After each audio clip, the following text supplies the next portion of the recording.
Direct. Et voilà, c'est parti. Micheline Bourque, nous sommes au congrès RH 2017 de l'Ordre des conseillers en ressources humaines. C'est mon dernier entretien, mais je suis tellement excitée de faire la rencontre de Stéphanie Bacquer. Stéphanie Bacquer, qui est une Française qu'on va présenter dans l'instant, mais elle va nous faire découvrir tout un monde ici avec un ouvrage très récent qui s'appelle Make Storming, le guide ou le guide du corporate hacking. Bonjour. Bonjour Stéphanie. Stéphanie, avant d'aller dans le livre, dites-nous qui êtes-vous, que faites-vous et expliquez-nous, là, vous êtes maintenant à Montréal. Ouais, alors je suis à Montréal depuis mai. En fait, j'ai deux casquettes. Une casquette d'auteur avec Marie-Noline Viguier, on a écrit Make Storming, guide du corporate hacking. Okay. Et puis je suis aussi entrepreneur. On a une entreprise qui s'appelle Noda, qui aide les entreprises et puis les organisations publiques à intégrer justement la culture du numérique et à comprendre cette figure un peu emblématique qu'est le hacker. Okay. Et donc c'est une entreprise qui est née à Paris, Okay. on est à Lyon aussi.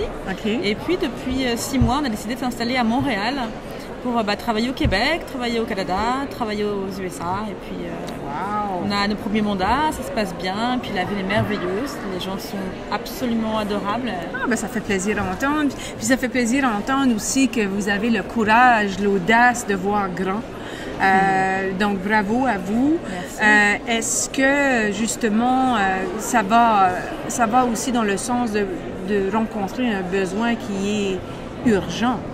Hein? Les gens ont besoin de comprendre ce dont vous allez nous parler dans quelques instants. Oui, tout à fait. Et on a besoin d'en parler de manière un peu internationale, d'en parler un peu partout. Tout à fait. Okay. Alors, dites-nous, qu'est-ce que c'est ce petit livre-là? En fait, depuis 7 ans, depuis qu'on travaille justement, essaie d'intégrer, de proposer aux entreprises de prendre cette culture du numérique, on a trouvé des choses qui fonctionnent vraiment bien, qui rendent les choses plus heureuses et puis qui rendent les entreprises plus efficaces. Et donc, il y a un éditeur, Diateno, qui nous a demandé « Est-ce que vous pourriez nous expliquer un petit peu comment vous faites pour amener cette transition numérique dans les entreprises ?» Et c'est l'objet de ce livre.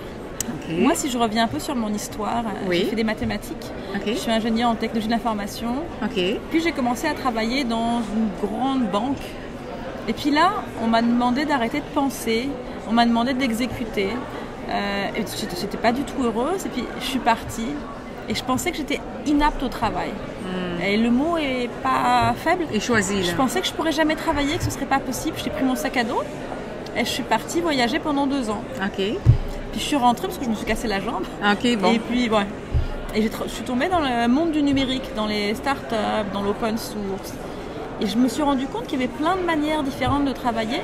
Et qu'il y avait des endroits où c'était possible de faire ce qu'on pense être intelligent, d'agir, de foncer, de vouloir, d'être ambitieux. Et c'est là qu'avec Marie, on a eu envie de transmettre tout ça au plus grand nombre. Dans ce livre ici qu'on va présenter, puis qui est tellement beau, moi je ne l'ai pas lu, elle le sait, parce qu'il est tellement frais. Et en fait, s'il est au Québec, c'est un petit peu grâce au Club de lecture à faire et le fait que nous sommes partenaires de la Coop HEC, qui a fait des démarches auprès de l'éditeur, et maintenant voilà qu'il est là. Alors profitez-en. Il est beau, je viens de le voir, là. Il est beau, il est magnifique, il est coloré, il est imagé. Et dans cette lecture-là, on va découvrir tout un langage nouveau. Ouais. Hacker, beaucoup de gens associent ça à le piratage informatique et tout ça, mais vous nous amenez beaucoup plus loin.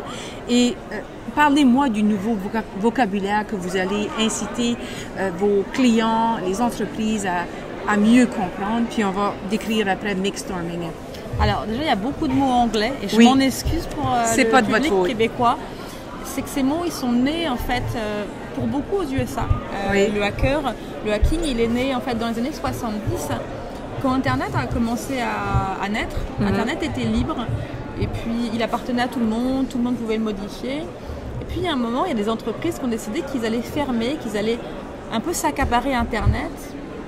Et quand ça s'est passé, il y a d'autres personnes qui ont dit l'eau, ça doit appartenir à tout le monde, l'air, ça doit appartenir à tout le monde.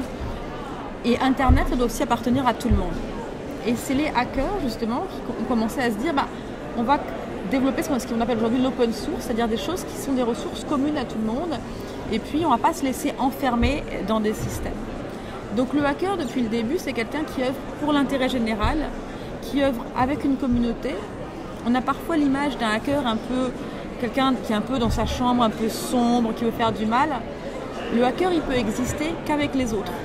Il peut exister que parce qu'il y a une communauté et il va toujours faire les choses pour une raison. Alors, il y a le légal et il y a le non légal et puis il y a une question aussi d'éthique. Oui. Et aujourd'hui, nous, c'est ça qu'on pense qu'il faut ramener dans l'entreprise, cette notion déjà d'open source, de communauté, où on se retrouve que dans les entreprises, des fois, les gens sont en compétition les uns contre les autres, alors qu'on est censé faire tous le même travail dans le même but. Donc ça qu'on a envie de ramener chez les hackers. Des fois, il y a tellement de processus, et puis on les accepte. Un hacker, étymologiquement, ça veut dire coup de hache. Travail vite fait, bien fait. Pas besoin de dentelle. Donc si on demande quelque chose d'idiot à un hacker, il ne va pas le faire. Okay. Et puis je pense qu'il y a quelque chose qui peut être important aussi au Québec, c'est que dans les entreprises, malgré tout, souvent, qu'on soit un homme, une femme, l'âge qu'on peut avoir, la couleur qu'on peut avoir, ça reste important pour créer son positionnement dans l'entreprise. Oui. Et le hacker, et c'est d'ailleurs une charte du MIT, il se fiche de l'âge, il se fiche du sexe, il se fiche des diplômes. C'est vraiment les compétences concrètes qu'on peut mettre au service d'une cause. Okay. Quelle belle introduction. On va rapidement, parce que c'est dans votre livre, il y a un petit index, un petit glossaire à la fin, juste pour vous dire ce que vous allez découvrir à cette lecture-là, Barcamp. Vous allez découvrir brainstorming, mais ça on le connaît. Mais le corporate hacker, on va en revenir à ça. Le design thinking, c'est très important aujourd'hui. Empowerment, doocratie, je ne connais même pas ce que ça veut dire. Hackathon, ça on a déjà entendu parler de ça. Holacratie, un mot très intéressant dont on a parlé avec Michel Bondoc. Makers, make-storming, nudge, des mots tout à fait nouveau, mais combien pertinent dans la réalité actuelle. Vous avez, et j'ai pas, comme dit, pu lire tout le livre, mais vous avez développé une approche. Tout à fait. Donc, c'est pas juste voici l'état des choses. Ce livre-là est soutenu aussi, c'est pour ça que ça s'appelle un guide. Et votre approche, ça s'appelle le NODA, c'est ça? Ça s'appelle le make-storming. Le make-storming, ok, parfait. NODA, c'est le nom de notre entreprise. Okay. Et on a développé le make-storming qui est un petit peu un pied de nez au brainstorming. Parce qu'on se dit que nous, ce qui nous intéresse, c'est pas des bonnes idées, c'est des bons, vrais projets concrets qu'on peut mettre en place. Et que parfois, on va préférer peut-être un projet un peu moins ambitieux à une idée super, mais qui ne pourra jamais exister. Okay. Et le corporate hacking, c'est pas nous, c'est des gens à travers le monde qui se revendiquent d'une autre manière d'appréhender l'entreprise et qui vont se regrouper dans des associations un peu partout dans le monde. Aux États-Unis, par exemple, il y a les Rebels at Work.